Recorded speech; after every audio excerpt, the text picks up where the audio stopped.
Okay, this morning we're going to do a little work with a JD squared tubing bender. So I have mine set up so that it's portable because I don't have a great big shop to do all this bending in. So I have this pedestal made that's concreted in the ground. It's kind of like a trailer receiver. Drops in. I used a level, got this straight, got this level. So I can just pick it up, take it in and out whenever I want to. Now, one of the things that I don't do is I don't use the protractor because I'm taking mine on and off all the time. Protractor mounted on here, I just bend it up, have to take time, reset it each time. So what I have done is I've come in here and numbered each notch. 1, 2, 3, 4, all the way up here to 11.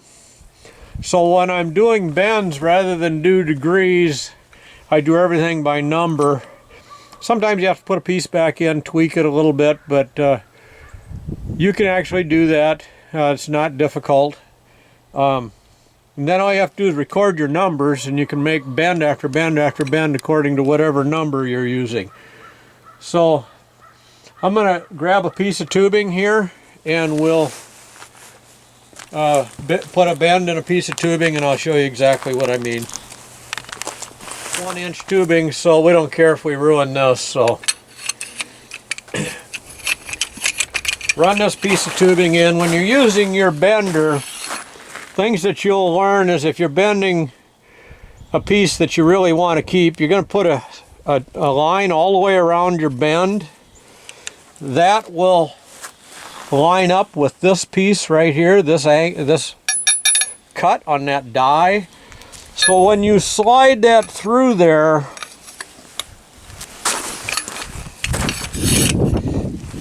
that line would be lined up right here. Now that I've shown you that, let's take that, put it around here. You can actually see where my line was on this bend when I did this other bend. And what you'll find out is with each different size of tubing, it will change according to how far away it is when it starts your bend. I don't remember what it is exactly on this 1-inch without going and look at my records, but I think the bend starts like 1 inch after the line. But you would put that on here, you'd take a 3/4 inch wrench, tighten that up. You're just going to come over here with your bender.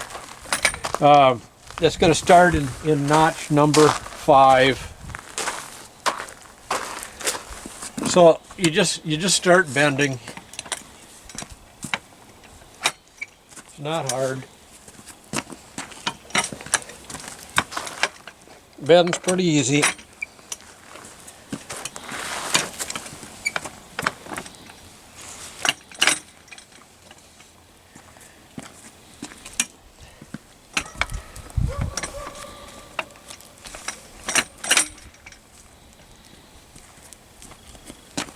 Let's say we want to duplicate that bend. If we want to duplicate that bend, you can see we were in notch number 9. So if we want to duplicate that bend, we know where that line is on there. You can come out and pull to number 9 and duplicate that bend as many times as you want to.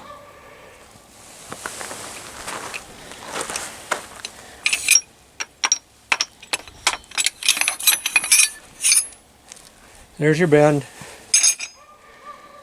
Do any bend you want. Now I'm going to show you a little trick here. That's 1-inch die. So what I want to do is bend some 7/8, but I don't have a 7/8 die. And I didn't want to spend the money for a 7/8 die. Yeah, when you're talking 1-inch die, this is one. This is a 1-inch die. So I don't have a 7/8 die. So what I did is I took this piece of sheet metal, and it was flat. You gotta do the first time it's gonna be flat. So this is gonna sit in there like that. And after you take a piece of 7/8, it'll form to that. So So now I can take my 7/8 and put it in there. And I can use my 1-inch die to do 7/8 without bending, without kinking the 7/8 tubing.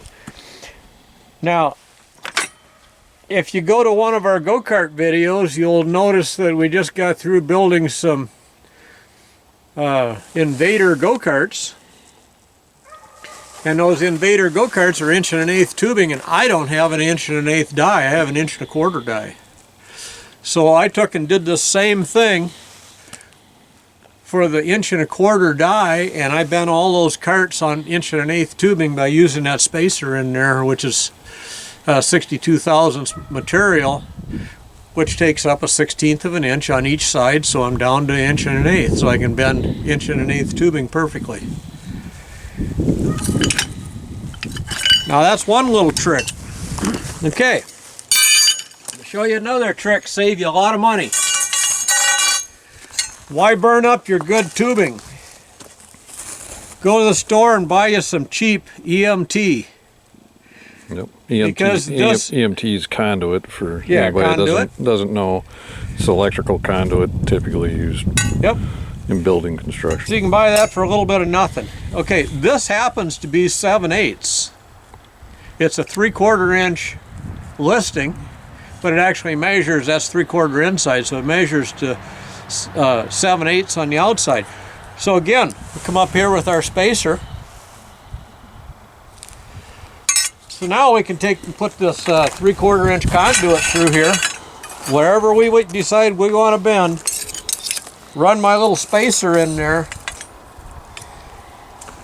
and rather ruin good 1-inch tubing or 7/8 tubing, or in the case of those carts, make all my bends. Actually, I could take and weld that whole cart together.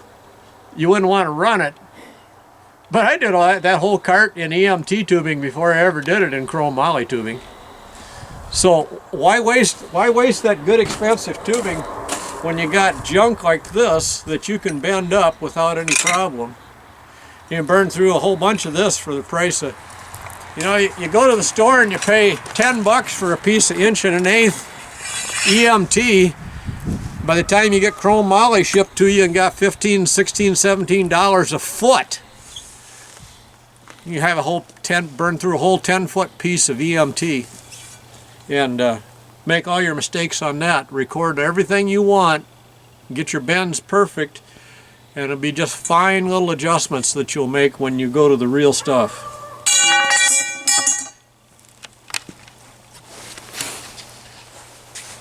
So that's basically all I'm showing you today. So I'm just going to take this back in my shop. So there we go.